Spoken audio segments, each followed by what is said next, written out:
कहते हैं जब बात निकलती है तो वो दूर तक जाती है, वो करीब नहीं रुका करती है। शिहाब भाई के साथ जब से बदतमीजी दरगाह के अंदर हुई है और लोगों ने वहाँ के खुद्दामों की जो हरकतें थी वो अपने अंदर दबाए हुए थे, लेकिन आज वो सब बाहर निकल के आ रही हैं और उनकी हरकत और सकनात को बयान भी किया जा रहा है। अब एक सवाल ये है कि जितने खुद्दाम वहाँ पर हैं, जिनकी तादाद गालिबन 8.5 या 9,500 पाई जाती है, क्या वो तमाम के तमाम ख्वाजा गरीब नवाज की औलादों में से हैं, आपकी नस्ल में से हैं, या उनका ताल्लुक किसी और से था? क्योंकि जितने खुद्दाम हैं ये सब सैयद लगाते हैं और सब अपने आप को औलादे ख्वाजा गरीब नवाज बताते हैं। लेकिन मैं आपको बताऊं, ख्वाजा गरीब नवाज के 3 बेटे थे और 1 बेटी थी। आपने 2 निकाह किए। आपके सबसे बड़े और पहले बेटे थे, उनका नाम ख्वाजा फखरुद्दीन रहमतुल्लाह अलैह है। दूसरे बेटे जो हैं उनका नाम ख्वाजा हिसामुद्दीन रहमतुल्लाह अलैह है। आपकी जो दूसरी बीवी थी, उनसे और एक जो बेटे पैदा हुए, उनका नाम ख्वाजा जियाउद्दीन रहमतुल्लाह अलैह है, और एक बेटी थी जिनका नाम हाफिजा जमाल है। तो ये 3 बेटे और 1 बेटी तमाम अल्लाह वाले हुए, बुजुर्ग हुए और नेकोकार हुए। लेकिन जो खुद्दाम अपने आप को औलाद होने का दावा करते हैं, क्या ये हकीकत है? तो इस हकीकत को उजागर करने के लिए सैयद गुलाम रसूल बम्बई, उन्होंने जो अपनी ऑडियो के जरिए इनकी हकीकत को बयान किया है, उसे आप बगौर सुन लीजिए। ये किन की औलादें हैं और कहां से इनका सिलसिला या इनका नस्ब जाके मिला करता है? क्या ख्वाजा गरीब नवाज से मिलता है या किसी और से मिलता है? वो पूरी हकीकत को बयान कर रहे हैं। ऑडियो को आप जरा पूरा सुन लीजिएगा। भगवा कलर डालने में बैठे हुए हैं ये मुजाविरीन। मैं सैयद मोहम्मद इरफानी बोल रहा हूँ बम्बई से। मैंने इन साहब की पूरी वीडियो सुनी, तो मैं ये जो 8.5 या 9,500 खुद्दाम हैं ना, जो अजमेर शरीफ में अपने आप को खादिम कहते हैं, पहले इनकी असल आप समाअत फरमा लें, और ना हो तो आप अजमेर जा कर के वहाँ का जो रिकॉर्ड है ना पुराना, वो रिकॉर्ड 400 साल 500 साल पुराना, वो आप ज़रा टेस्ट करें। जो भी भाई मेरी इस वॉइस को सुने, ये हज़रत ख्वाजा गरीब नवाज रज़ी अल्लाह तआला अन्हु के विसाल के वक्त आपके पास में 2 भाई थे राजस्थानी। एक का नाम था लाका भील और एक का नाम था हाका भील। ये दोनों हज़रत की खिदमत में रहते थे। हज़रत गरीब नवाज के विसाल के बाद में ये दोनों ही वहाँ के मुजाविरीन अव्वल थे। इन्हीं की औलादे में अल्लाह ने बरकत दी, तो ये 8,500 या 9,000 या 9,500 खादिम पैदा हुए। इनमें से कोई भी सैयद नहीं है, कोई ख्वाजा गरीब नवाज की औलाद में से नहीं है, बल्कि ये राजस्थानी हाकाभील, लाकाभील, और ये लाकाभील हाकाभील भी जो थे, ये वो थे जैसे हमारे यहाँ जिसको गडरिया कहते हैं ना, बकरी चलाने वाले, बकरी पेशा या घास खोदने वाले, उस टाइप के लोग थे। बेचारे उनका पेशा था, लेकिन वो हज़रत ख्वाजा गरीब नवाज से मुरीद थे, तो इसलिए वो हज़रत के पास ही रहा करते थे। उन्हीं की खिदमत में रहकर फिर उनकी मुजाविरी करी।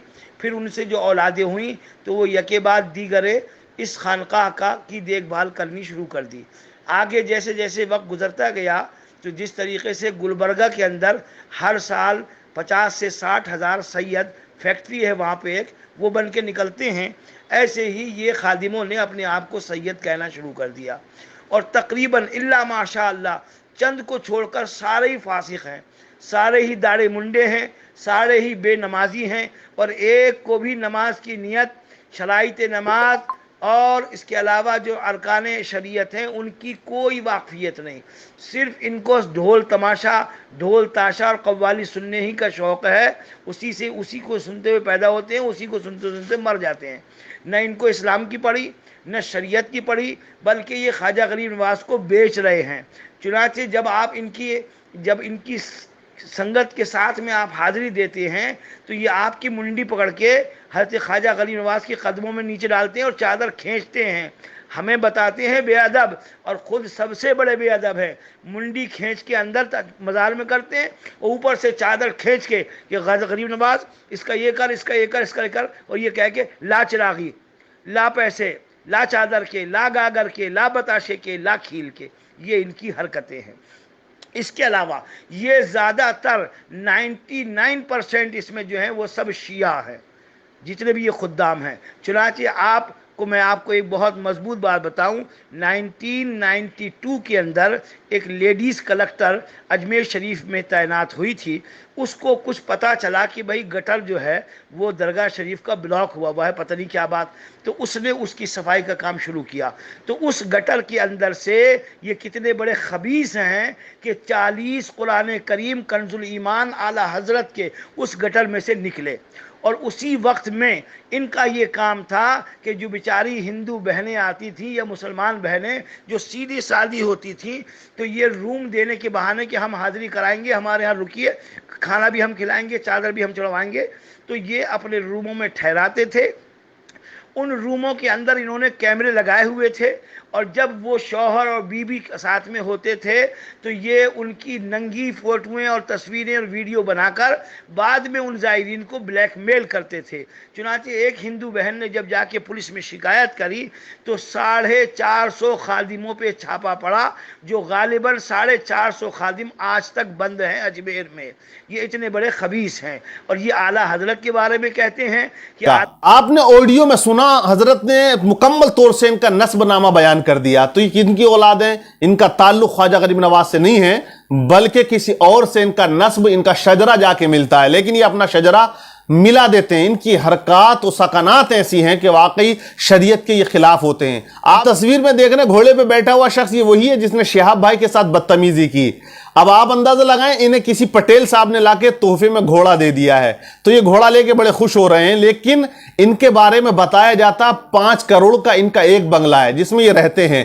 تو آپ اندازہ لگائیں ان پہ دولت کتنی ہے. اور آپ یہ بھی سن لیں کہ خواجہ غریب نواز رحمۃ اللہ علیہ کی درگاہ پہ جو انکم ہوتی ہے وہ 200 کروڑ روپے کی سالانہ ہوتی ہے. یہ وہ انکم ہے جو کاؤنٹ کی جاتی ہے، جو لکھی جاتی ہے، اور جو یہ ادھر آدر سے کرتے ہیں اس کا کوئی حساب نہیں ہے. لیکن آج تک ان لوگوں نے نہ خواجہ غریب نواز کے نام پر کوئی ہاسپٹل بنایا ہے، نہ کوئی اسکول یا کالج بنایا ہے، نہ کسی طرح کا کوئی غریبوں کی مدد کرنے کے لیے کوئی انہوں نے پلیٹ فارم ایسا تیار کیا ہے. بس ان کا پیٹ بھر جائے یہ پیری مریدی میں لگے رہتے ہیں. اور وہ مرید جو ان کے ہاتھ پیر چوم کر نہ جانے کیا وہ اپنے آپ کو سمجھنے لگتے ہیں، وہ بھی سن لیں کہ اللہ تعالیٰ نے عقل دی ہے، علم دیا ہے آپ کو، تو آپ اپنی عقل کا استعمال کریں. ایسے پیر جو ہمیشہ لاؤ لاؤ کرتے ہیں اور وہ کبھی دینے کا نام نہیں کرتے، یہ انہی پیروں میں سے ہیں کہ ایک پیر صاحب ندی میں ڈوب رہے تھے، لوگوں نے چاہا کہ ان کو باہر نکال لیا جائے. لوگوں نے کہا پیر صاحب ہاتھ دیجئے،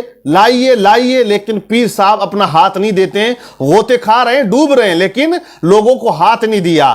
لیکن جیسے ہی ان کا ایک مرید آیا اور اس نے کہا کہ لو میاں، لوگ کہہ رہے تھے لاؤ میاں تو ہاتھ نہیں دیا، لیکن جب مرید نے کہا لو میاں تو مرید کا ہاتھ پیر صاحب نے پکڑ لیا اور باہر نکل آئے. لوگوں نے کہا مرید سے کہ جناب یہ کیا بات ہے، ہم بہت دیر سے ان کو نکالنے کی کوشش کر رہے ہیں، ان کا ہاتھ مانگ رہے لیکن انہوں نے دیا نہیں. تو مرید نے کہا کہ ہمارے پیر کسی کو دیتے نہیں ہیں، ہمیشہ لیتے ہیں، اس لیے میں نے لاؤ میاں نہیں کہا، میں نے جب لو میاں کہا تو میرے پیر نے میرا ہاتھ پکڑ لیا. تو یہ ہمیشہ لیتے ہیں، یہ کسی کو دیتے نہیں ہیں. تو یہ بھی وہی پیر ہیں، ہمیشہ لیتے ہیں اور کروڑوں کی پراپرٹی اکٹھا کر کے اپنے بچوں کو ودیش موج مستی کرنے کے لیے بھیج دیا کرتے ہیں. تو خدارا یہ اس بات پہ غور و فکر کریں، آپ اپنے پیسے کو پیسہ سمجھے، نیک کام میں، اچھے کام میں لگائیں، خواجہ غریب نواز کی محبت میں خرچ کریں، لیکن ایسی جگہ کریں جس سے خواجہ غریب نواز خوش ہو اور پروردگار عالم بھی خوش ہو جائے، راضی ہو جائے.